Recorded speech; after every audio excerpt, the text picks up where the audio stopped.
দেখো বন্ধুরা, আমার মা আজকে দুপুরবেলা এইটা খাবো, তারপর আমরা ভাত খাবো। দুপুরবেলা মা এটা তোমরা ভাত দিয়েও খেতে পারো, শুধুও খেতে পারো চাটনি দিয়ে। এই দেখো মা চিকেনের বানিয়েছে, এই একটা পকোড়া বানিয়েছে, এই এক ধরনের পকোড়া, আর একটা বানিয়েছে এই এক ধরনের পকোড়া। খেতে খুব মুচমুচে হয়েছে, দেখেই মনে হচ্ছে। রেসিপিটা তোমাদের সাথে আমি পরের বারে শেয়ার করব কী করে মা তৈরি করেছে।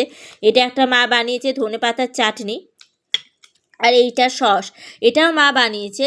টমেটোগুলোকে পেস্ট করে মিক্সিতে, তার মধ্যে একটু লঙ্কা দিয়ে। তো এটা তোমাদের সাথে পরে শেয়ার করব। যাই হোক, এই দুটো সস কীভাবে বানানো হয়েছে এগুলো মা করেছে এবং খেতে খুবই সুন্দর হয়েছে। আমি একটা খেয়ে দেখছিলাম, এই দেখো এটা ভাঙার সাথে সাথে এখন বেশ মুচমুচে হয়েছে। এই দেখো, তোমরা বাড়িতে ট্রাই করো, খুব সুন্দর হবে চিকেনে।